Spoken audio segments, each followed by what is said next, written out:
Well, hello and good afternoon this Friday afternoon. I'd like to thank everyone who is listening to this live and attending this live this Friday afternoon. I'd also like to thank and welcome everyone who will be listening to this recording in the future. We appreciate you taking the time to join us in the present or in the future. I am Emily Roden. I am board chair of the MacMillan Institute and host MC of our webinar today. And although I've been in education my entire professional career, first as an elementary teacher and then as an educational consultant, and then went on to be founder and CEO of Ready Rosie, where I partnered with over 6,000 public schools in our work there. I have never been more, felt a more urgent calling than I do in my capacity and in my role as board chair at the MacMillan Institute. I continually see our public school districts struggling to solve these complex problems for the good of individual children, but also for the good of our nation as a whole. And many of those answers can be found in the work of liberal learning, which is the topic of our conversation, our time today. And today you will hear from three leaders in liberal learning: Dr. Claudia MacMillan, Dr. Roosevelt Montas, and Dr. Anika Prather. And I will introduce each of them briefly before they speak. And although they are joining from all different parts of the country today, they share a united perspective on teaching and learning. Dr. MacMillan and I happen to be joining from the great state of Texas, so I cannot help but beginning our conversation today with a quote from a country song by Johnny Cash, based on where we're from here in Texas, where he talks about building a car. If you've heard of it, you know what I'm talking about. He talks about building a car one piece at a time. And that's what we're doing at the MacMillan Institute. We are building into American public schools one piece at a time. And this webinar today is a very, very important piece.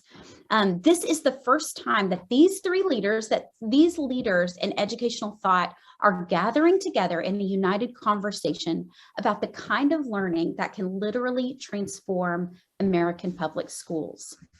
So, just a few logistics about today's event.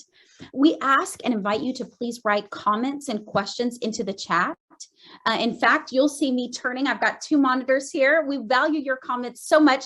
I've got a full monitor devoted to your comments and questions, and we are going to field those during a Q&A session with our speakers today. So keep those coming at us. I also want to mention that everyone in attendance, or even if you just registered for this webinar, you will receive a recording. So you can soak this in again and again, as many times as you want, and you can share this with colleagues and friends who may not be able to join us today. And finally, I am our timekeeper today, so let's get started. First, we will hear from Dr. Claudia MacMillan, lifelong educator, founder and executive director of the MacMillan Institute, where we are bringing the spirit of liberal learning to pre-K through 12th grade public schools across the nation. So let me turn it over to Dr. MacMillan. Thank you, Emily, and welcome everyone who's joined us today. And thanks again to Dr. Montas and Dr. Prather for giving us their time in support of our shared mission. I'm so very grateful to you. I want to recognize our Texas public school educators. Now, all primary and secondary educators, especially those in our public schools, have carried an unimaginable burden these last few years. But you've been first responders of the highest order, and many of you I know are weary, body, heart, and mind. Thank you. Thank you from all of us for your sacrifice and dedication. You are our great national treasure, our hope for tomorrow. I hope that our time today helps fill some of the empty spaces and also, most importantly, helps you remember how important you are. And although I speak today as the executive director of the MacMillan Institute, the vision I represent was inspired in me by my teachers So I speak to you from my heart as a beneficiary, not as someone who's trying to sell you on the next new thing. I want to begin with what I most want to say. Every child in America, and this includes the 70% attending traditional public schools, every child in America deserves and needs a liberal education. Now, in this political climate, we always follow the word liberal with an explanation. Of course, I'm not talking about liberal in political terms. Rather, this comes from the ancient Latin word liber, meaning free one. In ancient times, an education designed to liberate the heart and mind was given to citizens. Job training was the only education given to servants and slaves. Now, the tension between liberal learning and vocational training has always been at the heart of American public education.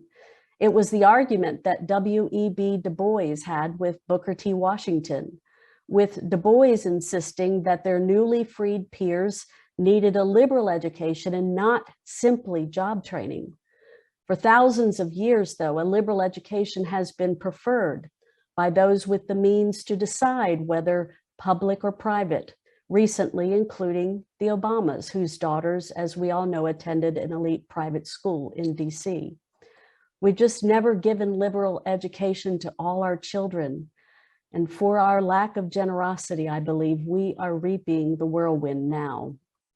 In these last few years, we've needed, but more often longed for, hearts and minds liberated into excellence. A violence that few of us could have imagined has brought us together and torn us apart. The fault lines in our souls are open. Beautiful things, as well as ugly and disturbing things, are emerging. One of the battlefields right now is the war over our public schools. I'm not going to talk about the culture wars or political conflicts here, but I want to point out that these crises have exposed our incapacity to handle them. People from both sides of the aisle have shown an emotional brittleness, an inability to act with civility or foster human community. Now, maybe no one is ever really equipped to face things like we're facing, but here we are. And this long crisis should make us think about how we got here. And those of us who love this noble calling should consider that the way we have educated ourselves has played a role in who we are. But this brings me to the vision I serve, and best of all, to joy. You might wonder how I feel joy despite what I've just said. I feel hope and joy because I'm a teacher.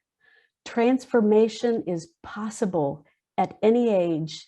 Midway through my life, I was transformed, awakened by the vision I represent. And in these last 18 years, I've seen the impact of this on too many primary and secondary educators and their students to doubt its potential.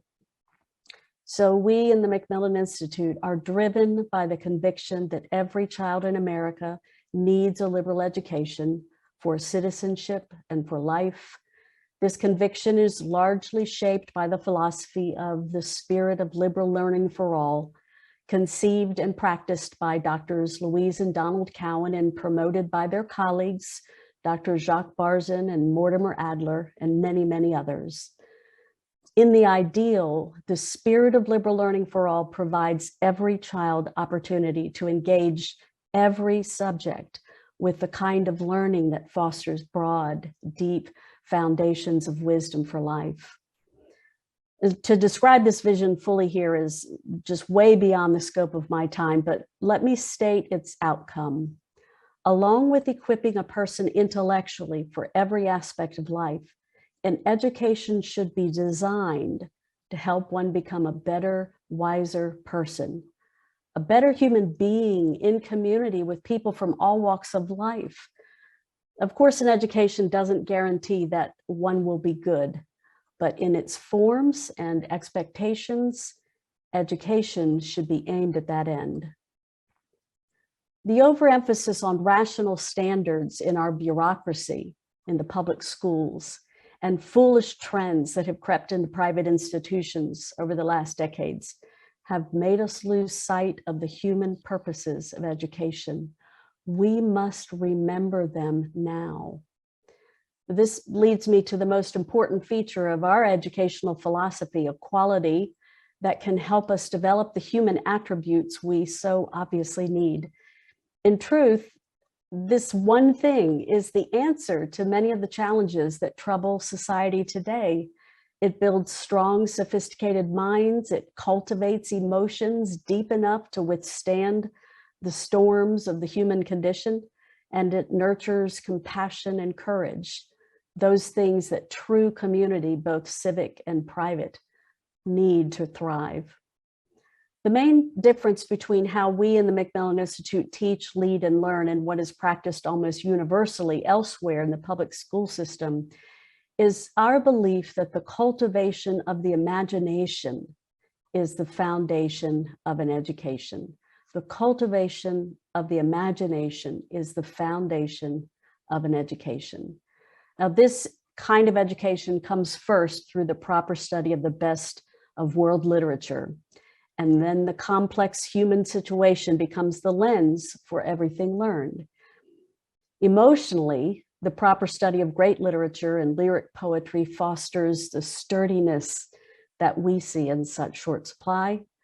Intellectually, this kind of imagination gives us literacy and language and the capacity for complex thought. Through language, this kind of imagination enables us to integrate mathematics, the sciences, and the expressive arts into a natural way of knowing. It gives learning value and a wholeness of understanding. It all sounds so simple, doesn't it? In truth, it is. A shift in attitude would start us on the journey where the human rewards are great.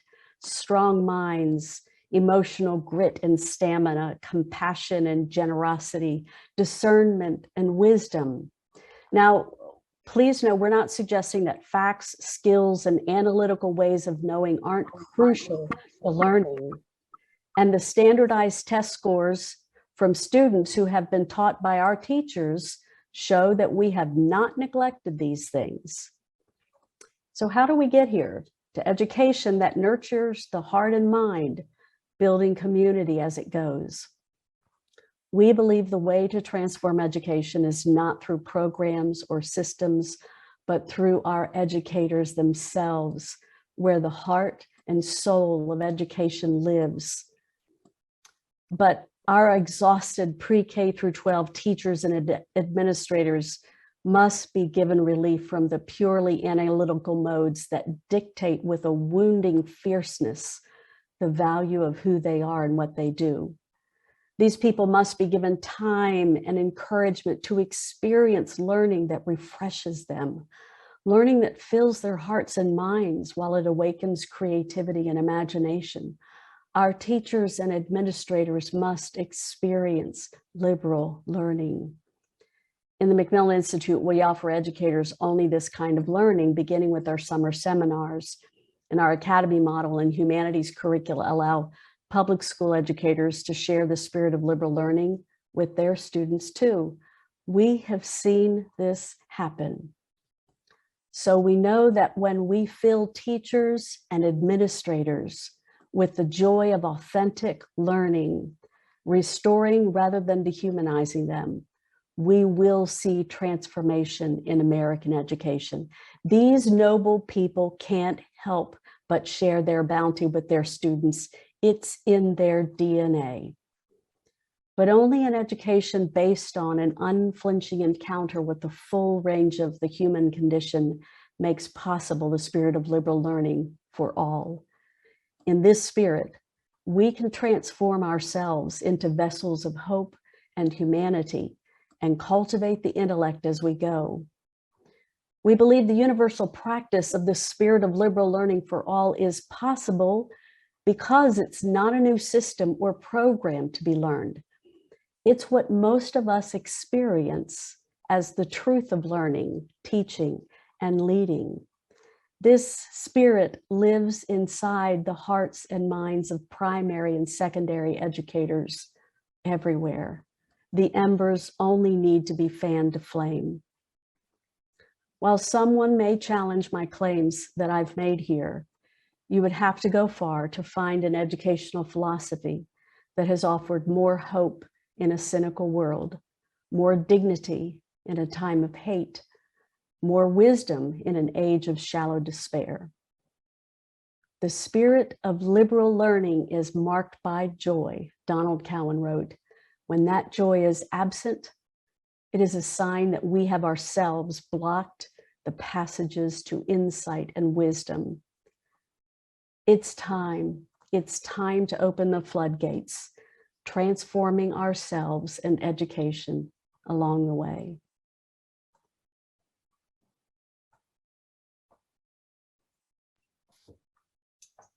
Thank you so much, Dr. MacMillan, both for your words today and your work that you are doing. And next, I am honored to introduce Dr. Roosevelt Montas, Senior Lecturer in American Studies and English at Columbia University and author of my new favorite book, Rescuing Socrates, How the Great Books Changed My Life and Why They Matter for the Next Generation. Dr. Montas. Thank you, Emily. And thank you, Claudia, for those really moving words, but beyond moving, insightful, penetrating about where we are and what lies before us.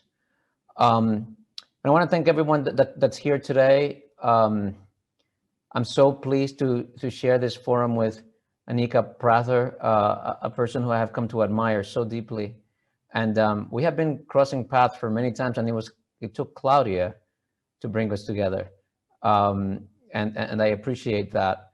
As Emily said, I recently published a book about liberal education. And let me talk a little bit, and not because I'm here pitching the book, but because the book captures, oh, there it is, Claudia, thank you. But because the book captures much of my experience with liberal education and the sorts of arguments that I think can orient our discussion going forward. Liberal education, as Claudia said, it's kind of a simple idea. And the idea is that free people need a particular kind of education in order to actualize that freedom. Freedom is complicated. When you are free to organize your life according to your own sense of what is good for you, what is right, that brings all kinds of complications. And a lot of you remember the moment in adulthood when that began to happen for you. For many of us who went to college, it happened in college, happened that first year of college. And you remember that the challenges that we faced and that made that transition really difficult were not really intellectual challenges for most of us. It's not that the material we faced in college was so difficult that we couldn't handle it. It was an issue of self-governance. It was an issue of how do we organize the economy of our energies, our aspirations? How do we organize our life in order to maximize our freedom? That is, how do we use our freedom in order to organize a life that remains free and can flourish freely, that we don't become, enslaved to, say, our own habits, our own bad habits, our own appetites, our own ambition? How do you remain free? So that's what liberal education tries to do, is to give a student the intellectual and character tools by which to maximize their sense of freedom. And then there's this other aspect to liberal education, to that freedom, which has to do with collective freedom. That is, how do you educate an individual who can participate in the deliberative process of democratic self-rule? And that, again, is not a simple thing. You can cast a vote every 4 years, but even that, many people don't do. And even that is not full democratic participation. To be able to fully participate in our democracy, we need to be able to understand the deep debates that are driving it. We need to be able to understand the data that drives it. We need to be able to distinguish propaganda from information. We need to be able to see our way through rhetoric. We need to be able to weigh competing goods. What is the value of raising taxes? What does that do to our economy and public spending? Do we want to spend more money on education? How much should we raise taxes? Do we want to spend more or less money on healthcare? What does that mean? These are questions for the citizen. These are not questions for Washington politicians. But how do you educate a citizen to be able to navigate those questions? That is what liberal education is for. So of course, it means education in information-heavy things like mathematics and science, but it also means education in understanding what the literature, the ethics, the law, the history, the philosophy, the religion that frames all of the discussions we have about what is our responsibility to our neighbor, what is the role of government, who should have political power. All of those questions are framed by this humanistic culture. So liberal education is prerequisite to having a functioning democracy. And as Claudia alluded, the breakdown in our democratic conversation that we're having now is precisely a reflection of the degree to which we have failed to educate the population liberally. And public schools is the institution that we have created in our society to deliver that education. What does public school mean? The word public comes from Latin. It means of the people. Populace, we still have that word in English too, like in population and in populace, it means the people. Public means of the people. We have another word that has the root word for people in an ancient language, and that's democracy. Democracy also means rule of the people. It's like the public and public and democratic really are synonymous. One comes from the Latin root and one comes from the Greek root, but it's talking about the people. Public education is the method by which we can educate a people for freedom. I myself am someone whose life was so profoundly transformed by liberal education. And it's one of the things that really fuels this little book I wrote and the story I tell. I grew up in a really different world than the one in which I live now. I grew up in the Dominican Republic. I was born in a rural village up in the mountains. As a child, lived in something that was kind of like the 19th century. We didn't have TV, we didn't have a refrigerator, we didn't have stove, we didn't have a phone. I remember when our roads were paved. And then when I was about to turn 12, I got to come to New York. It was, of course, the first time I'd been on an airplane, needless to say. The only time I had seen an airplane was a few years earlier when my mother left to the United States, and it was via her that my brother and I ended up here. I ended up in Queens in New York. And it was something that has struck me is that part of the reason why my mother brought my brother and I here, even though she did not have a college education, she did not even have a high school education. She had a minimum wage job in a factory, and she brings a teenager and a preteen to New York. You can imagine it was rough. The reason why she did that, and the reason why she put her life on hold in the Dominican Republic to make this traumatic transition in which she gave up everything, was to give us an opportunity to be educated in the United States. And the public school system in New York City, the largest public school system, has a lot of problems, under-resourced, overcrowded, you name it. And I was in the bilingual education program, which is a corner of the New York City public school system, has its own extra problems. Yet, the opportunities I had for education here were far superior than what I would have had back where I came. And it is by taking advantage of them that I made the life that I made. And I got very lucky. And one of the ways in which I got lucky is that I found teachers who took a personal interest in me. The reason why the book is called Rescuing Socrates is because when I was a sophomore in high school, this was the local high school, in New York City, as in many other places, you go to the zone where you belong, and that's where I went. I found in a garbage pile next to my house when I was a sophomore in high school, a copy of a book of dialogues by Plato that record Socrates' last days. And I took this book home. My English was just becoming good enough to be able to read a book, started reading it, and was just gripped by what I was reading. And then I was reading this book in the hallway of my school, and a teacher, John Philippus, walked by and said, "Hey, what's that you're reading?" And his interest in my intellectual curiosity forged a relationship between us that was absolutely decisive in my development. And I'm just saying this because probably everyone that goes into high school teaching goes into high school teaching because of an experience they had with a teacher and because they're interested in having that kind of impact on the life of a student. Now, our system in many ways fails to create the conditions under which we can have that impact.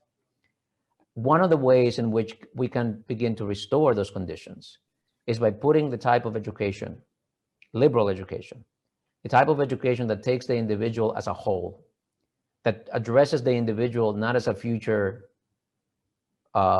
professional, not as a future worker, not as a future functionary, even no matter how lofty that function is, but that treats the student as an individual human being in the making.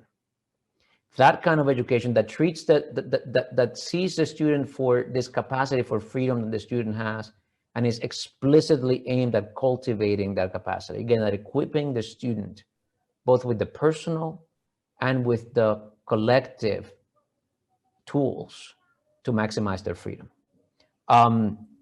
My own education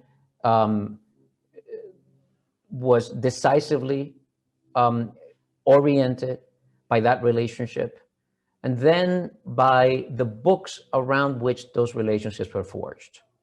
Because this actually matters a lot, and we in our society, and I do a lot of work in higher education. I'm a college professor. I speak constantly to college students and college faculty and college administrators about liberal education. And what I point out to them there applies also in the K through 12, that we have withdrawn from the responsibility we have of presenting students some thought through, deliberated account of what is most worth knowing about our past. That is our democracy, our science, our laws, our institutions, the categories in which we speak. All of these things have a past, they have a history. And to be able to engage them with open eyes, with full consciousness of the complexity and dynamics of our society, we need a sense of that history. We need a sense of our past. And liberal education must necessarily pay significant attention to the debates, the texts, the works that have shaped our contemporary world. That is the most powerful way of equipping the student to then reflect on and act on the present. Now, of course, the past is riddled with problems. We come from a history of oppression, of subjugation, of exploitation, of just horrific violations of our basic humanity. That's in our past. It's there in the history of the United States, but it's there in the history of every other European nation. In fact, it's there in the history of any contemporary group of people that you find, any contemporary collective. If you look back at their history, you will find that the power that the collective wields has been exercised at some point in atrocious ways. We come from a past that for all of us is tainted, but you know what? That past also produces and nourishes values, ideals that challenge those atrocities. It is the same European culture that colonized and oppressed much of the world that also produces this political ideology that says, you know what, everybody's created equal, and government is there to protect individual rights. And the same, to bring it to the United States, the same country that enslaved a population is the same country that produces a vision of equality, a vision of equality that eventually overturns and destroys the system of slavery, fighting a brutal, deathly, bloody war. So this is to say that our past is a debate, a complicated conversation, a complicated struggle in which we see both the worst and the best of human nature. And again, it prepares us to engage those questions now, because those questions of exclusion and oppression and exploitation and what justice means are alive with us today. And the best way for us to address them, the best way for us to engage them, the best way to prepare our students to live with them is to give them a sense of where our world comes from. In the book, I talk about 4 authors that had a huge impact on me. There's St. Augustine, Plato, Freud, Gandhi. I could have written about others, but one thing about those authors is that the reason why they had an impact on me is not because we live in the same world, right? It's not because Augustine knows my experience as an immigrant to New York City in the 20th and 21st century. He has no idea about that. It's not because Augustine understands how I am Dominican and a minority in the United States. There's no idea about that. But Augustine knows what it means to be a human being who is desperately trying to find what the truth is, who is definitely trying to find a sense of, how does this all make sense? Does it all make sense? So Augustine speaks to me in a really deep way, even though he comes from a whole different world, and did really transformative. Same goes for Plato. Same goes for Gandhi. Same goes for Freud. And I should say that somebody can look at writers like that and say, oh, you know, Plato was a homophobe, or Plato was a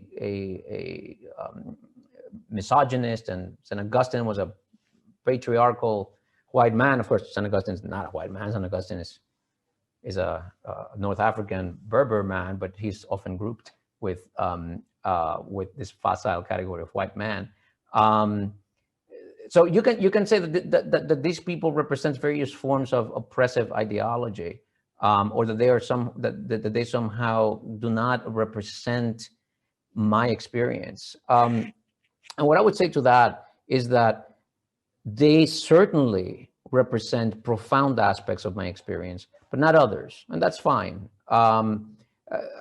It is so intellectually condescending to think that people like me, who are, you know, low income, minority, first to college, that we can only be spoken to, that our humanity can only be illuminated and enriched by writers who shared our same experience, or who share our culture, who share our ethnicity. You know, I'm married to a white woman, for example, from Michigan, and the thought that Shakespeare is somehow more appropriate for her, that Shakespeare can illuminate her life and speak to her in a way that he can't speak to me because I'm Dominican, that's just wrong. Plato is no closer to her than Plato is to me. Dante is no closer to her than Dante is to me.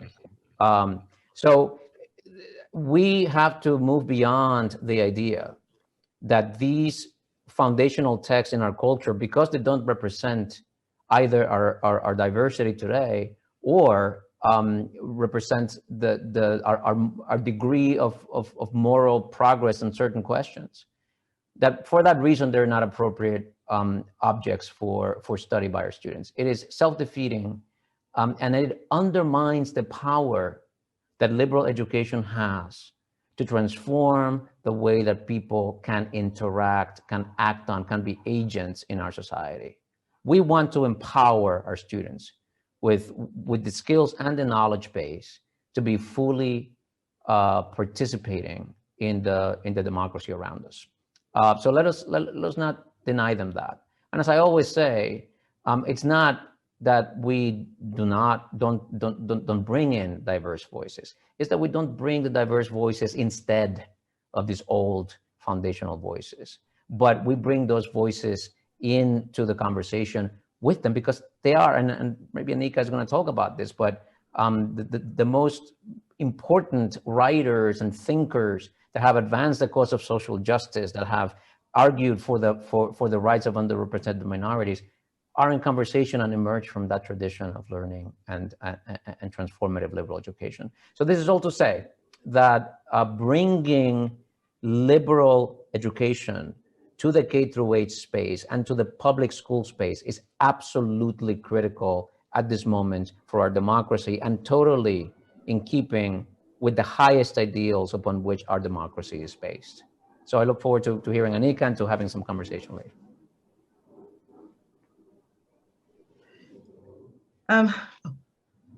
Thank you. Yes, I was about to just make sure you have the proper introduction, Dr. Prather. Dr. Montas, thank you so much for your thoughtful perspective and everything that you said, and we can't wait to unpack that a little bit more in our discussion. Finally, it is a privilege to introduce Dr. Anika Prather, lecturer in the English department at Howard University and founder and head of school at the Living Water School. So you will be delighted to hear Dr. Prather. Thank you. I'm so amazed that we all think so much alike. This is just almost kind of spooky. I just was taking furious notes because I didn't want to forget these intersections. This is a lighter note. This has nothing to do with classics, but many of you all don't know that Roosevelt Montas is my brother. You all didn't realize that. We just found out we were siblings in the past 30 days, even to the point where both of our spouses are from Michigan, but that's a whole nother conversation. That is just so funny to me. Anyway, I'm so excited to be here, so excited to share this space with Claudia, who I've heard a lot about you even before we met through Deborah, and she has just spoken so highly about you and the work that you're doing. And Roosevelt Montas, I had the privilege of writing an endorsement on the back of his book, Rescuing Socrates. And I remember each night as I was reading the book, I would just be in the bed, and my husband thought, are you okay over there? Because I'm reading through the manuscript and it gave voice to what I was feeling and believing. And I think we all probably, the three of us, have probably often felt a little isolated, especially as we saw its relevancy to K-12 education.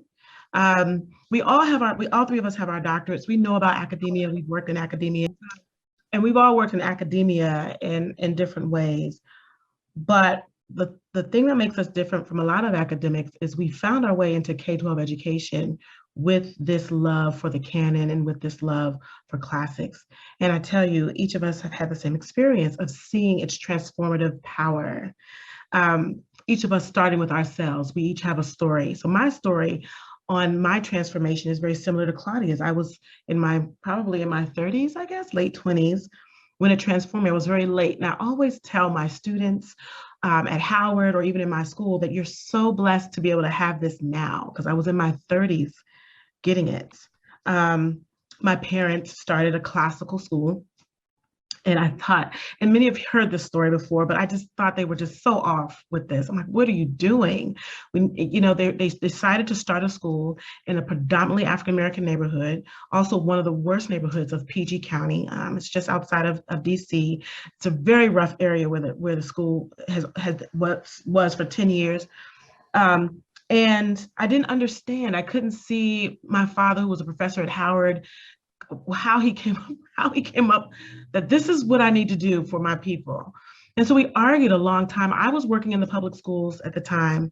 And long story short, I became disillusioned with the way public schools were educating. And it touches on a lot of what both of you all have said, just giving this liberal art education, exercising this critical thinking, having students in conversation with our past, our history, the literature of the past, the foundational documents. I'm really big on that as well. And I was troubled by just this notion of let's fill in the blank, let's do the test and get through the next grade level. And so when they started the school, I told them I would help them because they asked me to, but I didn't want to teach anything about classical anything, but that I was just going to teach music and drama. I was supposed to be a star. I was supposed to be a singer and actress. That was my goal all my life until I have a master's from NYU in theater. And so, I stayed in my little performing arts corner. I did all the school plays and musicals. And I was walking down the hallway and I saw this teacher trying to teach 6 African-American male high school students. The school was small. Some work of the canon. I can't remember what it was, but it was a very difficult text. And I'm going to say it was probably maybe Aristotle, I'm not sure.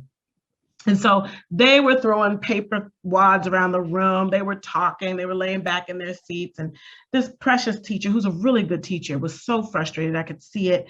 And so I kind of walked in and I said, what's going on? She said, I don't know why your parents created want this kind of curriculum for these students. It's just not relevant to them. It's not working. See, they're not interested. They need to put books that they can connect with. I have a personal rule that I'm allowed to disagree with my parents, but nobody else is allowed to. I'm extremely loyal to my mom and dad. And so I said, well, maybe I can help you. I totally think it was a trick. It was a setup. And I said, well, maybe I can help you. I will use drama and music because that's what my master's was focused on, is how to use literature. How to use the arts to help students engage with difficult literature. That was my whole research focus. So I said, I can use some of these things I've learned at NYU and help you with this class. So I said, give me the books, total trap. Give me the books that you're reading now and I'll start reading them and I'll plan out my lessons, my creative drama lessons, and we're gonna work through this. Immediately, the moment I began to read for myself, I was hooked. Not because I was dramatizing it to create the lesson. It wasn't because I had read some Spark Notes on it. And as soon as I read the text, I wish I could remember which one it was at that moment, I remember being interested. And I would spend nights researching what are great books, what is the canon, what are classics, and why are they important, and where have you been all my life? It's kind of what I felt. And so I found St. John's College, and I said, Mom, I really need to, I really want to learn more about studying the canon. I've bought into this philosophy that you and Dad chose, and I want to be more equipped. I don't feel like I'm equipped enough. And St. John's had a program for teachers who could go free. And I remember sitting there, another transformation happened. I'm sharing these little bits with you, and then I'm going to connect them to what I began, how the transformation I saw in my students mirrored my transformation. And so then I went to St. John's College, and this was the moment my life, I was completely like, that was the nail in the coffin at this point. We were discussing the Federalist Papers. And now I'm a graduate of Howard University. I'm pretty vocal about equality and so on and so forth, and Black history and the plight of my people. And in that moment, we were discussing the Federalist Papers, the purpose of the Federalist Papers. We were talking about the Founding Fathers and just working through that text. And I just happened to look up from my text. I'm writing notes in the book, and my face is all frowned up. I'm just like, and I said, they wrote all of these books, these texts, the Constitution, the Federalist Papers, all of these texts, but I don't see a lot written to support racism, written to support slavery. I'm not saying that there's no 3/5 clause. I'm not saying that, those of y'all who are listening to me. But as I went through the Federalist Papers and then began to look at the Constitution and study it, I began to see these texts as for all of us. And so that was the moment that some racial healing happened for me, which was huge, because my whole thinking was, oh, I'm not interested in politics. I'm not interested in that Constitution. It was written by a whole bunch of slave owners. Like, there was a whole mentality I had. But the conversation is so much more complex than that. And I had bought into a lot of very sweeping generalizations about American history. But as I began to read these primary sources and discuss them with people who don't look like me, freely sharing my experience as a Black woman who was raised up going to very racist, predominantly white private schools from pre-K through 12th grade, and had some very traumatic experiences in those spaces. Those moments at St. John's, as I began to read and get to know people and talk to people and to get at this human narrative, I began to change. So that's me. Well, once I began to see myself change, I desired to see young people change. And I began to think, if me, a 30-something-year-old stubborn, my friends and family will tell you, my father used to say, I have a head like a brick. Stubborn woman can change. Young people can change. And if we can change how they're educated, then we can release these seedling citizens into the world with a new mentality. And so that began my journey in 2002. It started with my transformation, now wanting to share that transformation with students, especially beautiful chocolate students who don't know the human story. They only know their existence in whatever neighborhood they're in and whatever their families have exposed them to or the schools they've gone to have exposed them to. And I wanted to give them what I had at a younger age than me so that maybe they would go up and affect change in society, right? And that began my journey. And I began to make a diary. Eventually, I took over that Great Books class. That teacher said, before I started teaching this grade, I used to think I loved reading. And I thought I'd love to teach this class, but I think you need to teach this class. And I'm gonna go back to elementary school. So I came in, I became the Great Books teacher for my parents' school, and I did that for 6 years.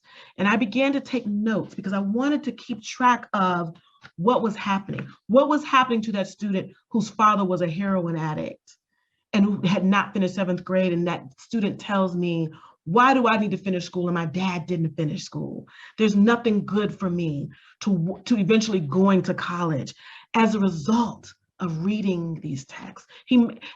Eventually this journey, this journaling of my journey teaching great books to Black students became my dissertation, and which is called Living in the Constellation of the Canon. And what I did was all of those students came back and did this study with me. And they did the study with me as adults. They had graduated from high school.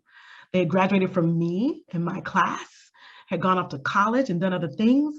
And we went away for a weekend to talk about what was it like to take a Great Books class with Miss Prather.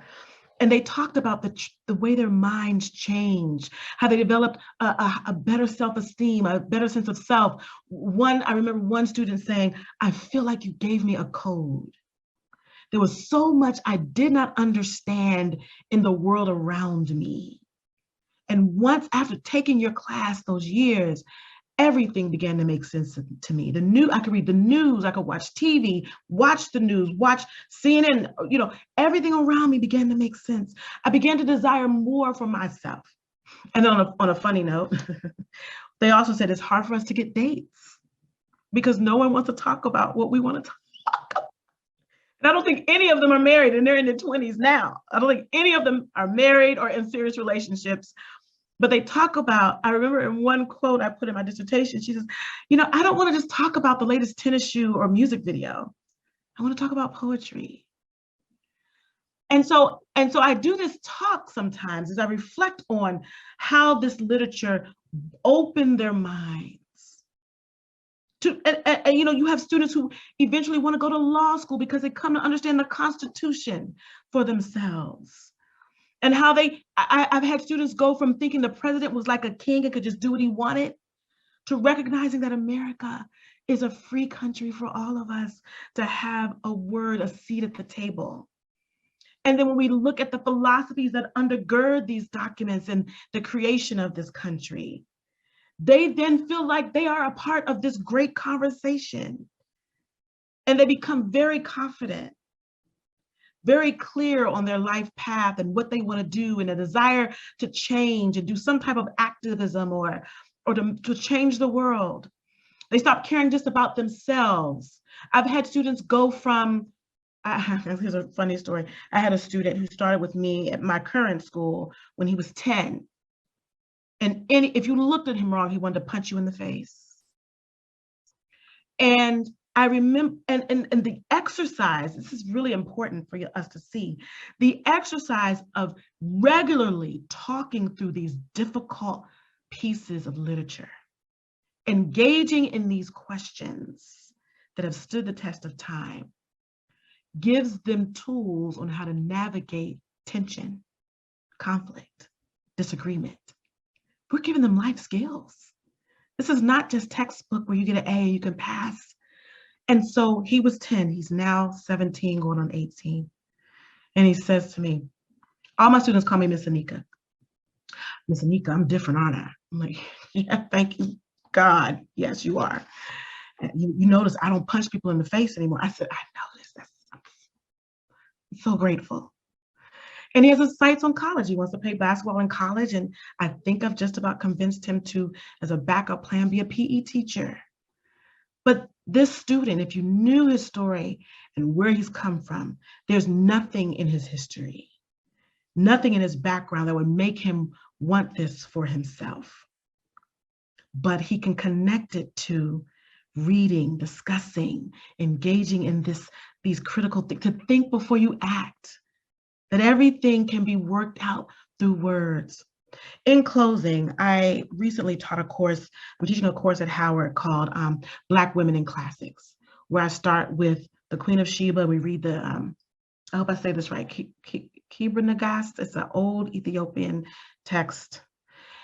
And they're not quite sure how old it is, but it's very old. And it tells the story of the Queen of Sheba and Solomon, right? It's from the point of view of Ethiopia. And we start there, we go all the way up, and we just finished talking about Audre Lorde and Angela Davis. And we talk about Angela Davis and her connection to the great philosophers and how they led her to the Frankfurt School. And we talk about Audre Lorde and her, you can't tear down the master's house using the master's tools, quote, as a way to kind of have a discussion about when we read classics, are we using the master's tools? And we have a great discussion about that. But in that discussion, we also read a piece from this book called Black Marxism, and there's a section in there that discusses why they call them the Black radical intelligentsia, why many Black activists were interested in the Western canon. Oh my gosh, the book is amazing. Why? And there's this one paragraph that had all of my students and I just, it said, because it gave them words. When we came here as a people from Africa, we did not have access to words. The words of our people were taken from us. We were plopped down in this new world where it was illegal for us to learn how to master the use of words. And so we create this kind of odd language to help us navigate, but we were still very limited because that language was so different from the mainstream language. We didn't have access to the words needed to give our plight, to give our story, so that all of America would get on board with abolishing our enslavement. And then as you move on after the ending of slavery, right? We find Frederick Douglass drawn to what? The Western canon. Why? He says it, they gave him words. Then we move on and we go into the civil rights movement and the Black Panther. And what did they do? They found themselves like Frederick Douglass and Phyllis Wheatley and Anna Julia Cooper and so many more in the Western canon. Why? Because it gave them words, not just words for our people, but words for America. Because America needed to heal.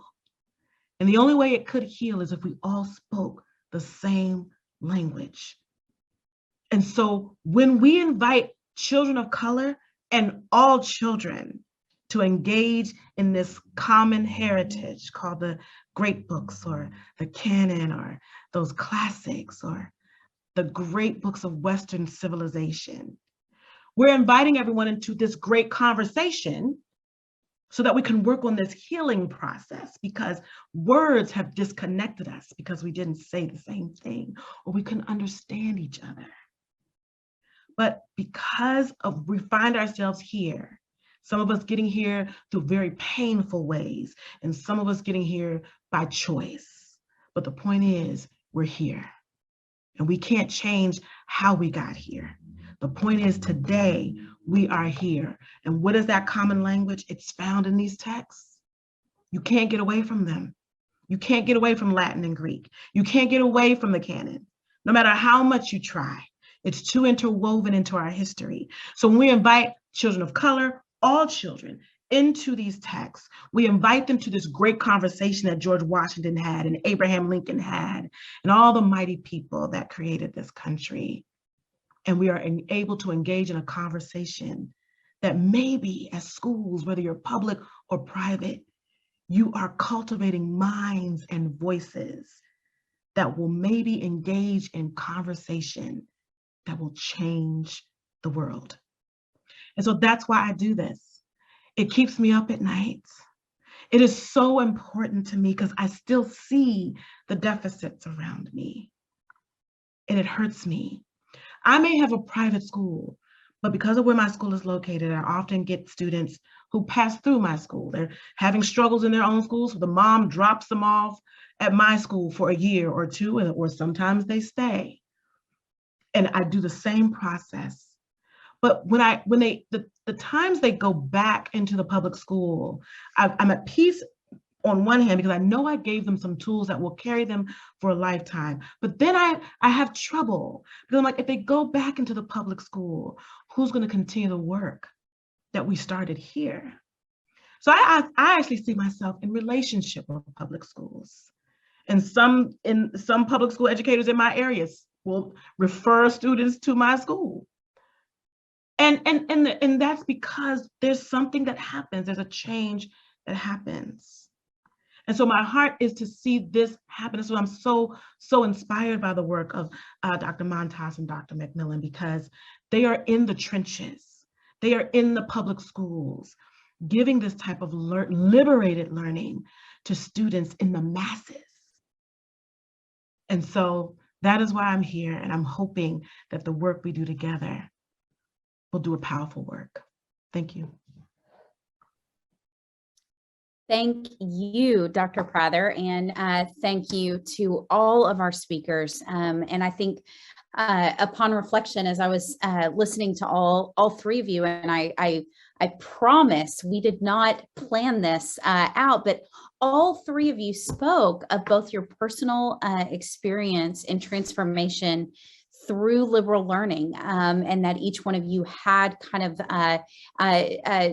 Dr. MacMillan often refers to the Cowans calling this literally an oh moment in your own lives, where you were struck with humility and awe of the greatness of all there is to be learned, right, in your own personal journey. And I was wondering if all of you or one of you, whoever feels most passionate, want to comment about the spirit of liberal learning, both contributing, and all of you addressed it, maybe just expand on it, both to the individual, but also fostering a sense of community in both the individual classroom and beyond. And I think that's important. It was a theme running through all of your conversations. And it's rare that you see both happening concurrently, right? That you have something that is both fostering something so deep and individual, but at the same time so collaborative and community building. Would any of you like to comment on that? And then that was my own personal question. I selfishly snuck it in, but then I have some from the chat that I'll volley to you after you address that. Are we all on the screen now, Emily? Mm-hmm. Yes. I don't have the words. I want to use someone else's words, and I'm looking for them right now. Forgive me for going over this. No, I can't find it. One of our principals who one of our middle schools in Fort Worth Independent School District, who had one of our academies, said we talk all the time about equity and equity of opportunity and equity of quality for our students, but systemically we don't really do very much about that.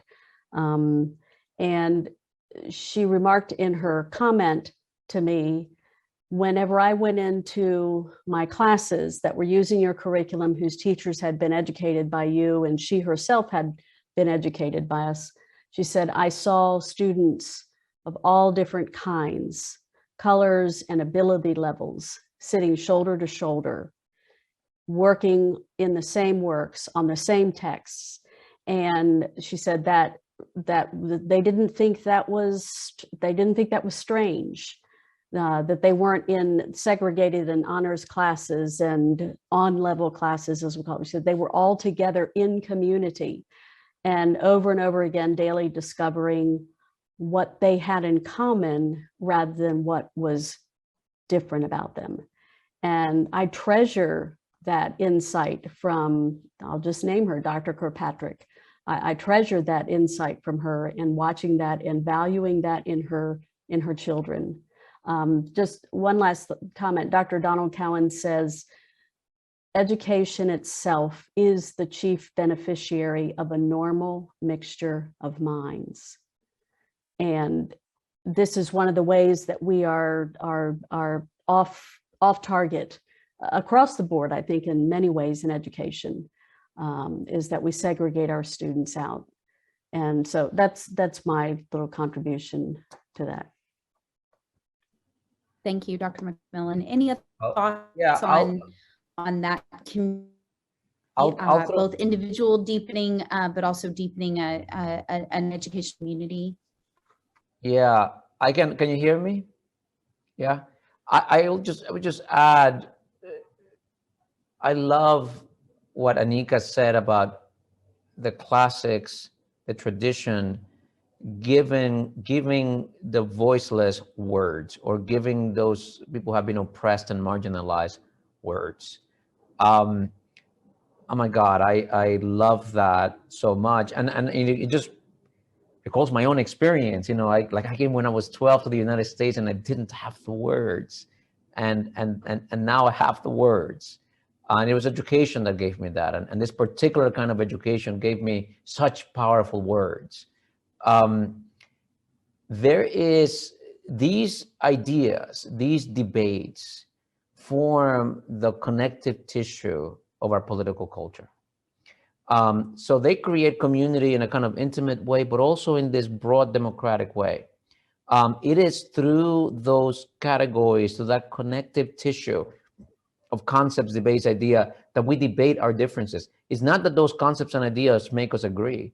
It's that they give us the vocabulary with which to talk through our disagreements. So it is critical to the creation of a democratic community. And there goes democratic, of the people. Community is common. It's what is shared. This is how we create political community. And then in this great diverse country where we live, it's not our blood ties, it's not our race, it's not our religion, it's not our color. What unites us are these words, right? It's what Lincoln says, that this country is founded on this dedication to a proposition that all men are created equal, right? So it is giving our students these words that allow us to live in community. I love that. Thank you, Anika. And I think it allows us to find what's in common, but the studying these words together also help us to be okay with our differences. When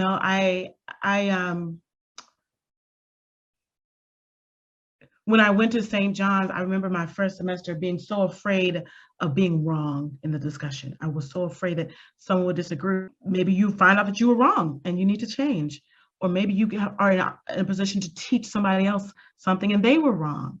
But it's all in this safe space of a conversation, this civil discourse. They learn that together. And I feel like the exercise of that is, and doing that over and over. Like, I'm religious with it. Every Monday is seminar at my school, every Monday without fail. I will not miss it. I schedule meetings around it because it's that important, where we sit down, we're discussing a text together. And I can, and they have learned, and they actually now will just talk you to death and share their opinions. And the parents see it at home. So there's something that's happening. most of the times I talk about Frederick Douglass or James Baldwin or Martin Luther King, and these are people that are, they're not with us anymore. And maybe young people can't identify it, but Roosevelt Montas and I are about the same age, and he's here, he's now, he's present, in the present, saying, that didn't just happen back then, that just happened, that's happening now in my time with me. So that seems a little bit easier for students to touch and get a handle on it. It becomes real to everyone. And so the students begin to talk about having access to these words. And I don't know if anybody else notices this, and I don't know if this is kind of off the topic. Do you also notice that their writing changes? And you know that you haven't done a whole bunch of English writing drills. You know, you have done some teaching, but the once they get into the habit of really reading and discussing, you begin to see the way they write organically transform too. Yes. Which is another example of being given words, you know, that you can now put on paper, because that's another gift that you can speak. That's one gift, but now taking what you say up here and putting it on paper for other people to understand is another. And in reading these texts, they learn how to write as well in a really, really organic way. Mm-hmm. And it's another whole way of knowing. That's one of the things that I've come to know, is writing is a mode of knowledge. And if you don't have it, then you are disadvantaged. But you have to have the words to be able to communicate what it is. And the more I just used to tell my kids, you will write what you read. It's just all, I'm sorry. And I remember one boy one time going, I don't read. And I'd say, we know because of how you write. But you write what you read. And when you have those complex thoughts, that's one thing that I want to talk about, is the complexity of things. But the writing, the speaking, communicating. Thank you for commenting on that. And we have just a couple more questions that I want to make sure, and comments that we get to. One direct question, and I'm just going to add my own commentary on top of it, is about what Dr. MacMillan talked about joy. And I just have to add, in just the most recent Education Week, the two main topics were around teacher retention and in public schools, and around social emotional learning and development and mental health of our students, especially after what we've experienced globally with the pandemic, and just the trials and the maybe lack of joy in so much that we had to go through over the last 2 years. And so I was wondering if this question was actually directed to you, Dr. MacMillan, but I know all of you might have something to say about the inherent joy that is found in a liberal learning classroom, or with a liberal learning mindset. Dr. MacMillan, since that was addressed to you, do you want to address that first? Yeah, I'll say something briefly, because I want to hear what Roosevelt and Anika both have to say about this as well. One of the things that I was hearing in both of your comments, what the remarks you all just made, is that the spirit of, as Don Cowan called it, the spirit of liberal learning for all, the spirit of liberal learning produces a kind of modesty. It gives us the ability to be open to other things, because when you're confronted and when you're encountering these ideas, these struggles, these horrors, these glories from throughout history around the world, the only appropriate response to that is a kind of awe. And then you can start using these things in your own thinking. And as you both talked, you become more complex in your imagination. But joy, to me, is generated because there's just so much more to learn. And if I have teachers, like I was blessed to have finally at, midway in my life, had that teacher who showed me, you don't need to be afraid of not knowing. It's all out there for you to come to know.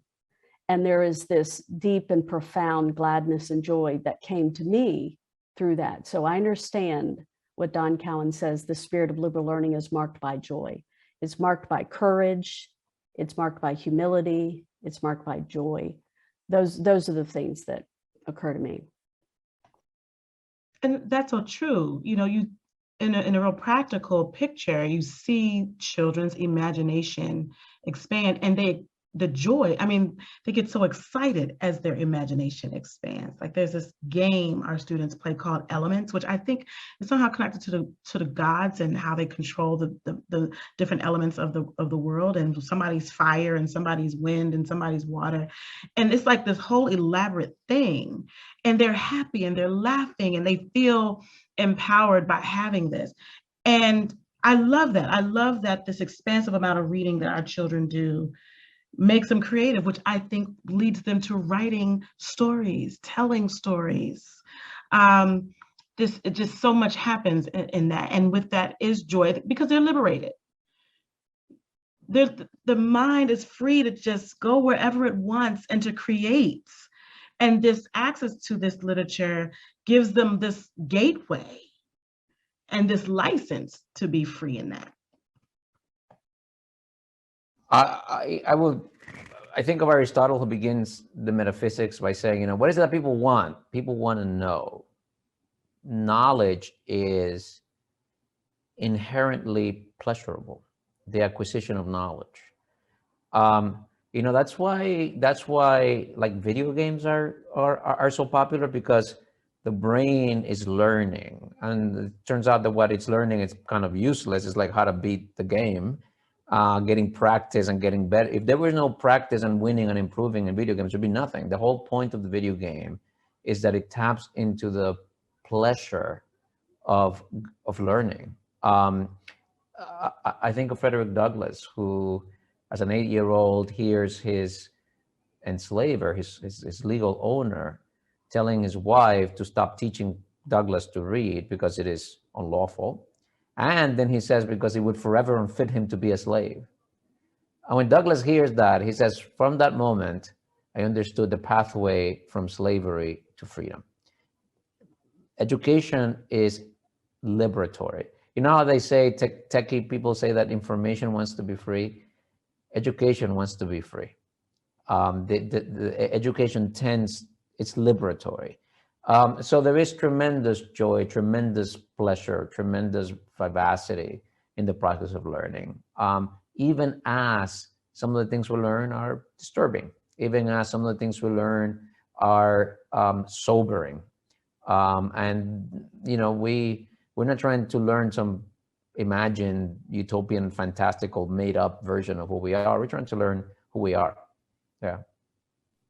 And if I could just tag on to that, Roosevelt, as you were just saying, this is, even when we're confronting these disturbing things, which we must do if we are truly being educated, we must confront our shadows, we must confront evil, we must confront these things that have plagued human society and just humankind. But the satisfaction that comes to a student, particularly that comes to me, when my more sturdy emotional capacity can withstand just the horror, the sadness, there's a kind of joy in that as well, because joy is of course different from happiness and gladness. Just the robustness of it. That's what I want for our kids. I want our kids, well, heck, I want it for us adults. We don't have emotional sturdiness in our culture. We're very thin and brittle emotionally, but I really want it for our kids, because they can do something with it with their lives that many of us have squandered in very sad ways, because I think of how we've been educated in part. Thank you all for commenting on that. I think that's a message for our public schools today. I want to close with one last question and hear all of it. And I apologize that I'm bouncing back and forth between two monitors here. So, and a really, really beautiful, lengthy, thought-provoking question came through, and I'm just going to share. Unfortunately, due to time, I'm just going to share part of it, but it's really a great way to end on it, or a great note to end on. Because it says, how do we project this larger vision of life? How do we project and convince the larger public that this is the essence of education. It's a very well worded question. And I know that's part of what each of you are devoted to. And so I was wondering if just to shift practically, and we only have a couple minutes to address this, but if there's anything specific that you want to comment on around really just how do we what's our megaphone to this type of learning that we're all inspired by today after hearing your talks. If I can put in two cents first, I love this question, and this is why.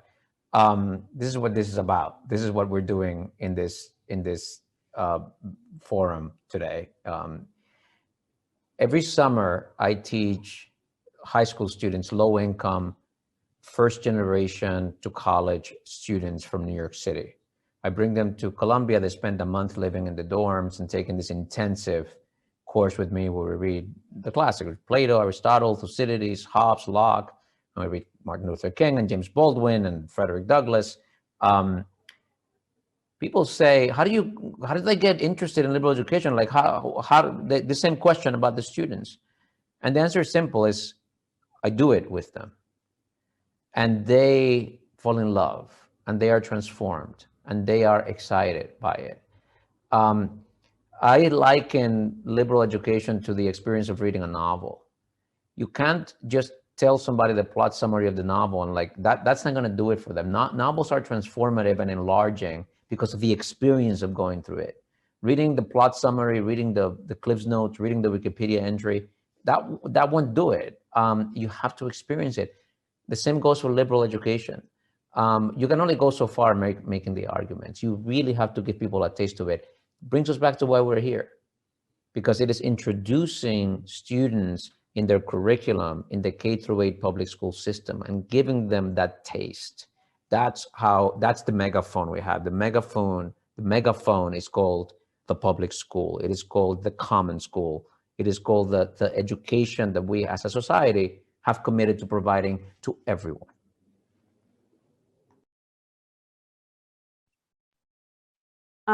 I just say yes and amen to that. We've seen just so much of this transformation in our academies, in the public schools with regular public school students, whose teachers have told me, some teachers have told me, our kids, they're not going to get into that. They can't do that, or that's not about them. They're not going to understand that character as a hero. And to their credit, to these educators' credit, all of the ones who said that to me personally came back after they taught and started teaching the classes and said, they get it. They really do think so-and-so is their hero. They really do think that this character is someone they can understand. That is all it takes. We just have to bear witness to this kind of vision of learning. And what I said at the end of my remarks, I believe with my whole heart, we can transform American public education because this spirit lives inside of every true educator. This desire to give the good stuff, as we say, to all students lives inside every primary and secondary educator. And we just need to unleash it. We just need to let it out. And then we need to be bold enough and brave enough to encounter it with our students as educators. We first need the transformation, and then we need to share it with our kids. But the second one will happen. I know too many teachers and administrators to doubt that. If we give the good stuff to the administrators and the teachers, they will give it to their kids. The megaphone is the public school. I just want to recap. And I think that's so true, because that's where everyone is. It's not enough to just have private schools that do it. It has to be where everyone is being served. That is the key. Yeah.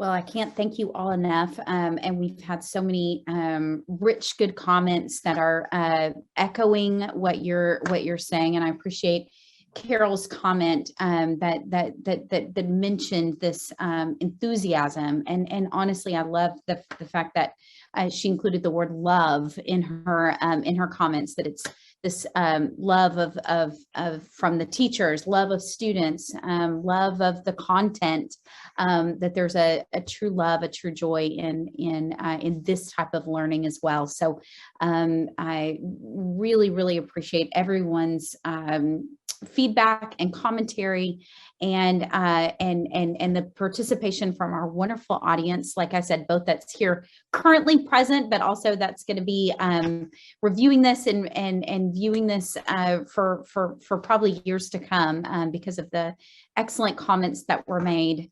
And I just want to close as board chair of the MacMillan Institute, and just finally say, with all these wonderful comments and with this last question about a megaphone, we've heard a lot of hope today and a lot of hopeful aspects that give us joy and reason to hope in our public schools, and hope for our country and hope for our individual lives.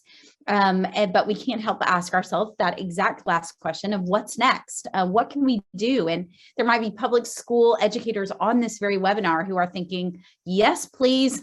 How do I sign up? How can I bring this into my classroom or my school or my entire district?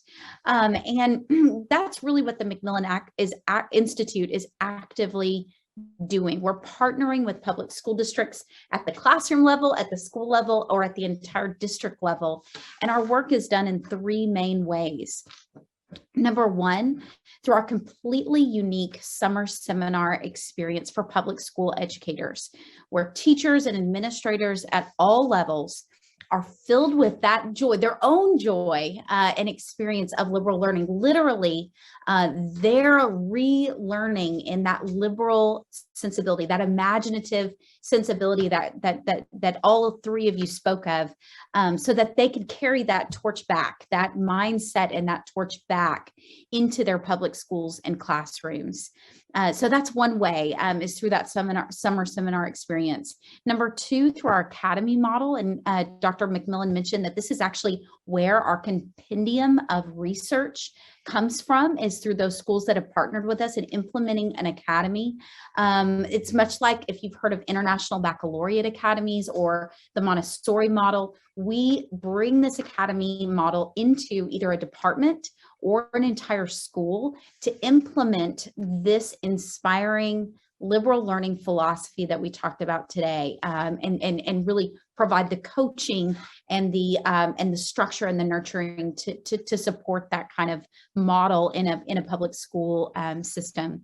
So summer seminar through that academy model, or finally through the MacMillan Institute's trademark humanities curriculum that harnesses the spirit of the liberal learning approach, while still meeting and exceeding all of the state standards that we know our public schools are required to meet. So really addressing exactly what our public schools need, but with this type of liberal learning approach. With that, Dr. MacMillan, any final or concluding comments that you want to make sure we leave with today? Well, first of all, again, my thanks and love to Roosevelt Montas and Anika Prather for your work. Your being in the world gives me courage, and I love you and thank you both so much. You've both just inspired, and I have both of your books sitting here and are dog-eared now, and we're so grateful to the opportunity. And for those of you in the audience, when these amazing souls heard me talk about the work of the MacMillan Institute, both of them said, "What can I do to help?" And just the generosity of that was overwhelming. And so we were able to form this event today. I remember a student I heard about, not one of my students, so I have lots of those stories. A student that I heard about that I think captures so much of what we talked about today is important in this kind of learning. He was a 7th grade student of one of our one of the alumni of the first program of our summer seminars. Her name, she was a Dallas school teacher, and he wrote to her after her first summer experience, "I feel like I have awakened from a long sleep." This is a seventh grade boy writing to his teacher, "I feel as if I've been awakened from a long sleep." So I think really we need to, all of the metaphors apply here. We need to wake up, we need to open the floodgates, we need to give everyone the good stuff and just be on the journey. That's the beautiful part of this vision. I don't despair. Do we have terrible, ugly things in our culture? Absolutely. Sometimes we're part of that. But I don't despair, because we can always be more. And that's what this vision gave me. That's what this spirit gave me, was the ability to think that we can become more.